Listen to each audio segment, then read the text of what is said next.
భక్తివన్న ప్రేక్షకులకు శుభోదయం. 24/3/2025 స్వస్తి శ్రీ చాంద్రమానం క్రోధినామ సంవత్సరం ఉత్తరాయణం శశర ఋతువు పాల్గొన మాసం కృష్ణాపక్ష దశమి సోమవారం. దశమి రాత్రి 12:34 వరకు, ఉత్తరాషాఢ నక్షత్రం రాత్రి 12:24 వరకు, రాత్రి వర్జం ఉదయం 8:07 నుండి 9:45 వరకు, రాత్రి 4:23 నుండి తెల్లవారుజామున 5:59 వరకు రాత్రి వర్జాలు ఉన్నాయి. దుర్ముహూర్తం అయితే ఉదయం మధ్యాహ్నం 12:30 నుండి 1:18 వరకు, మళ్ళీ మధ్యాహ్నం 2:54 నుండి 3:42 వరకు దుర్ముహూర్తాలు.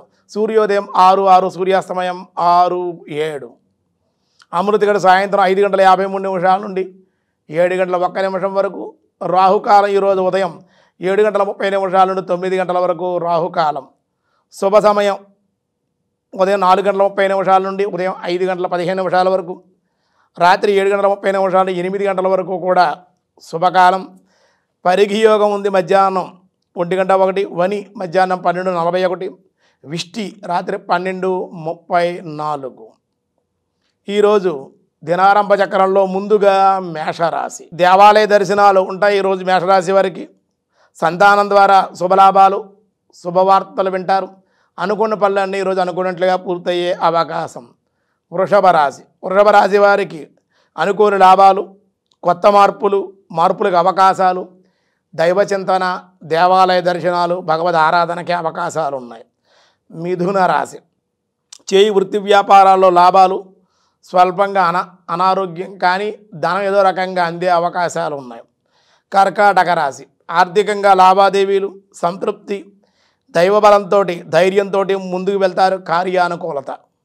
సింహరాశి. నూతన వస్త్రప్రాప్తి, సంఘంలో గౌరవము, ధనయోగము ఉంది.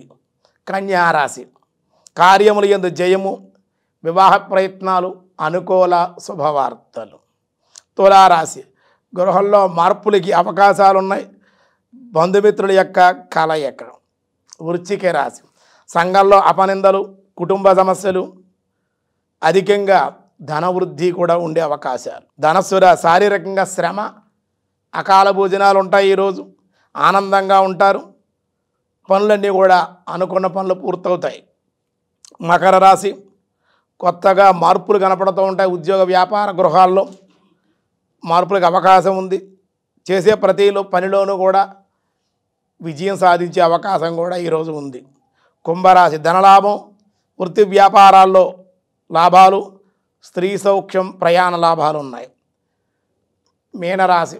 యశోభూషణ ప్రాప్తి, స్నేహితులు, బంధువుల యొక్క సహాయ సహకారాలు అందుకునే అవకాశం. ఈరోజు విష్ణు సహస్రనామంలో వ్యాసాయ విష్ణు రూపాయ వ్యాసరూపాయ విష్ణవే శ్రీగర్భ ఓం శ్రీగర్భాయ నమః అనగా లక్ష్మి, ఐశ్వర్యము, తేజస్సు, మాయా విద్య మున్నగు సకల విభూతులను తెలుపువని, ఇవన్నీ కూడా గర్భమునందే కలిగి ఉన్నటువంటి వాడు కనుక పరమాత్మకి శ్రీగర్భ అని కీర్తించారు. ఆయన విశేషమైన నామంగా మనకి చెప్పారు.